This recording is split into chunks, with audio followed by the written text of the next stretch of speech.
हिमाचल प्रदेश सरकार की ओर से विशेष तौर से मुख्यमंत्री जी की ओर से आग्रह हुआ था कि सर्वदलीय बैठक का आयोजन किया जाए। जी हमारे साथ में माननीय विधायकगण भी साथ में थे और मैं भी उसका हिस्सा बना। विषय था कि रेवेन्यू डेफिसिट ग्रांट के कारण जो फाइनेंशियल क्राइसिस हिमाचल प्रदेश में आने वाले समय के लिए जो दिख रहा है, उस सारे में हम किस प्रकार से आगे बढ़े, किस प्रकार से हम केंद्र सरकार से रेवेन्यू डेफिसिट ग्रांट को फिर पुनः बहाल करके जो है हिमाचल प्रदेश की आर्थिकी में जो सहयोग होता है उसके लिए रास्ता निकालें। लेकिन सारी बातों को लेकर के जो प्रेजेंटेशन फाइनेंस सेक्रेटरी के माध्यम से दी गई, उसमें भी बहुत सारे फैक्ट्स जो है वो मिसलीडिंग है। और इसके अतिरिक्त मैं ये भी कहना चाहता हूं कि इस प्रकार के माहौल के लिए मुख्यमंत्री जी ने वातावरण ही पहले दिन से रखा नहीं कि हम मिल करके हिमाचल प्रदेश में काम करें। प्रदेश सबका है, ना कांग्रेस का है, ना भाजपा का है, ना सीपीएम का है, ना सीपीआई का है, सबका हिमाचल वासियों का है। फिर भी हम हिमाचल हित को लेकर के सरकार का पक्ष क्या है, रेवेन्यू डेफिसिट ग्रांट पर आपने विचार क्या किया है, इस सारी चीज को जानने के लिए आज इस बैठक में शामिल हुए। लेकिन फिर हट फिर करके कि अधिकार और केंद्र सरकार, इन सारी बातों के बीच में ही बात रही कि हमको गलत किया गया, ये रेवेन्यू डेफिसिट ग्रांट बंद कर दी गई। और उसके कारण जो है शब्दों का भी कई जगह ऐसा चयन हुआ जिसके कारण व्यवहार के, केंद्र सरकार के व्यवहार के बारे में भी बातें कुछ लोगों ने टिप्पणी की, उस पर मैं बहुत ज्यादा जाना नहीं चाह रहा हूं। लेकिन हमारा मत बड़ा स्पष्ट पहले दिन से है कि हिमाचल प्रदेश में रेवेन्यू डेफिसिट ग्रांट को 11वें वित्त आयोग, 12वें वित्त आयोग, 13वें वित्त आयोग, 14वें वित्त आयोग, 15वें वित्त आयोग में हमेशा एक लाइन में कहा जाता रहा कि रेवेन्यू डेफिसिट ग्रांट हम बंद करने की दिशा में जाना चाहते हैं। प्रदेश अपने संसाधन खड़े करे और संसाधन खड़े करने के साथ साथ में खर्चे कम करे, और ऐसे में जो केंद्र पर आधारित आप लोग ना रहे रेवेन्यू डेफिसिट ग्रांट की तरफ मत देखिए। और पिछली बार अगर मैं 13वें वित्त आयोग की बात करूं, 30th फाइनेंस कमीशन में आपने देखा कि मनमोहन सिंह जी की सरकार थी, कांग्रेस की सरकार थी, जो 2010 से 2015 तक रहा।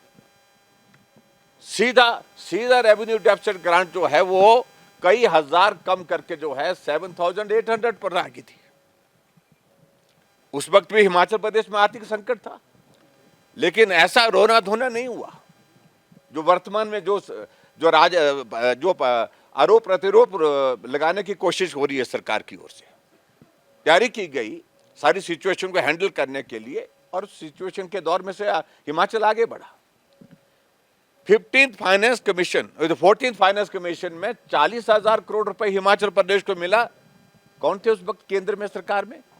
15 से 2000 का मोदी जी प्रधानमंत्री बने। हाईएस्ट रेवेन्यू डेफिसिट ग्रांट उस वक्त हिमाचल प्रदेश को मिली। और हिमाचल प्रदेश में सरकार किसकी थी उस वक्त? कांग्रेस पार्टी की सरकार थी। इस बात को भी आपको मानना पड़ेगा।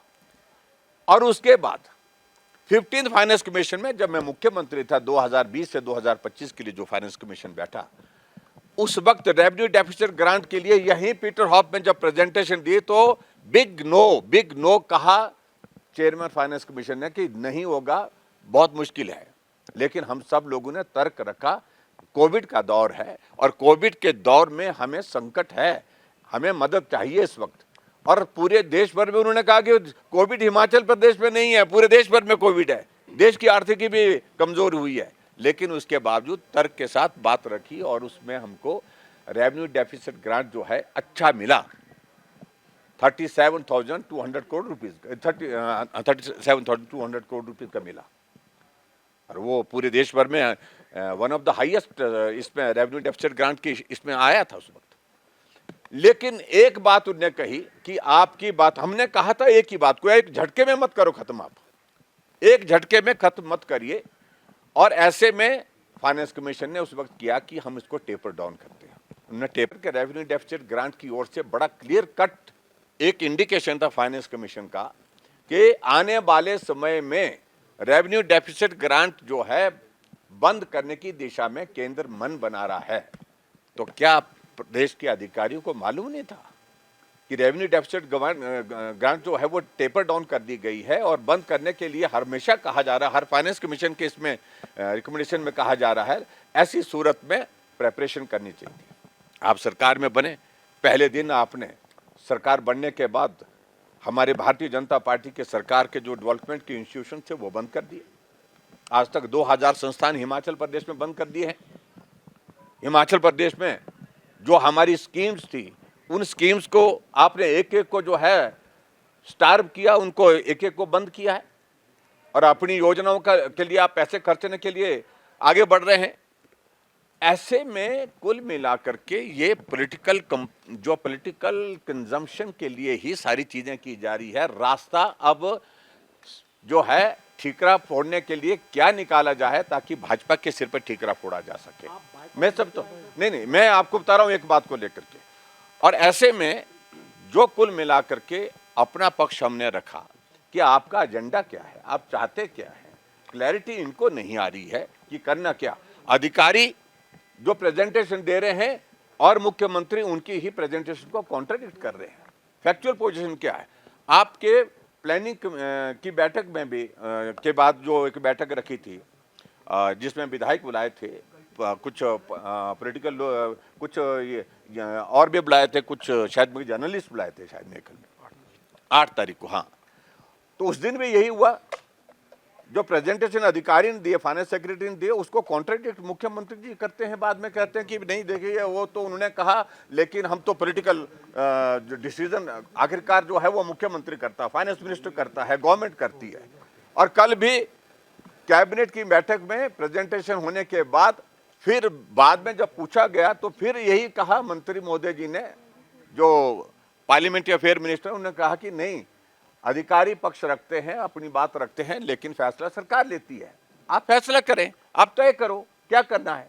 लेकिन ऐसी बातों को लेकर के सिर्फ और सिर्फ जो चीजें की जा रही है पॉलिटिकल कंजम्पशन के लिए की जा रही है। ठीकरा भाजपा के सिर पर किस प्रकार से फोड़ा जाए, इसलिए हमने आज जो है अपनी बात रखी और हमारी पार्टी की ओर से पार्टी अध्यक्ष जी ने रखी। पिछली बार इनका ऐतराज था कि जयराम ठाकुर नहीं आए, लीडर ऑफ ऑपोजिशन नहीं आए। आज हम गए, बात सुनी, सबकी बात सुनी, और सबकी बात सुनने के बाद जब राजनीतिक एजेंडा है, पॉलिटिकल ही मूव देना है आपने, तो ऐसी सूरत में हमको उचित नहीं लगा कि हम अंदर बैठक में बैठे। हम बैठक से आकर के जनता पार्टी सदैव प्रदेश के हित में खड़ी है, खड़ी थी और खड़ी रहेगी। और भारतीय जनता पार्टी का जो ट्रैक रिकॉर्ड है वो हिमाचल के हित के साथ निरंतर जुड़ा हुआ है। और आज हम उसी हित की दृष्टि से माननीय जयराम ठाकुर जी, पार्टी के अध्यक्ष और पार्टी के वरिष्ठ लोग बैठक में गए, पर कांग्रेस की ओर से, सरकार की ओर से और केवल एक ही काम था, भारतीय जनता पार्टी को कॉर्नर करना। 3.25 साल में 2 लाख करोड़ रुपए से ज्यादा की केंद्र की सहायता, 2,12,000 करोड़ की केंद्र की सहायता वो प्रदेश को विभिन्न मदों में मिली है। लगभग 45,000 करोड़ के तो नेशनल हाईवेज का काम चला है। सर्वाधिक धनराशि प्रधानमंत्री ग्राम सड़क योजना में मिल रही है। और जो कांग्रेस की वर्तमान सरकार है उसको रेवेन्यू डेफिसिट ग्रांट के रूप में भी 27,000 करोड़ रुपया प्राप्त हुआ। परंतु सत्ता प्राप्ति के बाद से लेके आज तक एक ही एजेंडा है कि केंद्र सरकार हमें कुछ नहीं दे रही है और अपने मिस एप्रोप्रिएशन, फाइनेंशियल मिसमैनेजमेंट, उसका ठीकरा बीजेपी पर फोड़ने के लिए, केंद्र सरकार पर फोड़ने के लिए ये सारा प्रपंच रचा जा रहा है। जब ये सारी चीज सामने आ गई और कांग्रेस के लोगों ने बहुत सारी बातें कही, ये जल है, जंगल है। अरे 70 साल आप लोगों ने, 60 साल राज किया और वो जल जंगल, केंद्र की मोदी सरकार निरंतर हिमाचल को हर प्रकार से सहायता मदद कर रही है, परंतु उसके बावजूद केवल और केवल बीजेपी को कॉर्नर करना ये सर्वथा अनुचित है और केवल एक ही एजेंडा दोषारोपण केंद्र पर, अपनी सारी नाकामयाबियों का ठीकरा, अपनी फाइनेंशियल मिसएप्रोप्रिएशन का ठीकरा, जैसा जयराम जी ने कहा, वो बीजेपी पर फोड़ने की बात है। इसलिए हमने और बेहतर समझा कि इस प्रकार की स्थिति में जहां योजनाबद्ध तरीके से ये सब हो रहा है तो हम उस मीटिंग से बाहर सुझाव भी आपने दिए हैं। हमने और बहुत सारी चीजें पूछी कि भाई सत्ता बनी, आपने अपनी गारंटियों के दबाव में आकर के जो फाइनेंशियल कचरा किया वो क्यों किया? आपने चीफ पार्लियामेंट्री सेक्रेटरीज लगाए, गैर कानूनी लगाए, करोड़ों करोड़ों रुपया व्यय किया, उसके बाद करोड़ों करोड़ों रुपया आप सुप्रीम कोर्ट में वकीलों के माध्यम से व्यय कर रहे हैं। आपने भारी भरकम ओएसडीज की, एडवाइजर्स की और चेयरमैन्स, वाइस चेयरमैन्स की फौज लगाई। आपको जब वित्तीय संकट है उसके बावजूद आप लगातार पब्लिसिटी करके और पूरे प्रदेश के अंदर आए 15 दिन बाद होर्डिंग्स बदल देते हैं। आप पब्लिसिटी डिपार्टमेंट पूरा आपका लगा है प्रदेश के एक्सचेकर के ऊपर खर्चा करने के लिए, परंतु उसमें उनका यही कहना है कि ये तो बहुत थोड़े खर्चे हैं, वास्तव में तो ज़्यादा खर्चों की ज़रूरत है।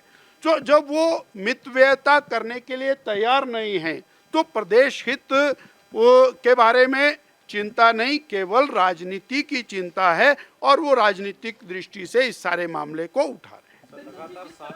फाइनेंस सेक्रेटरी हैं वहाँ पर, फाइनेंस मिनिस्टर हैं माननीय मुख्यमंत्री जी, और उन्हीं की बात हो रही है ये सारी के सारी। सर, पंचायत चुनाव देखो कुल मिलाकर के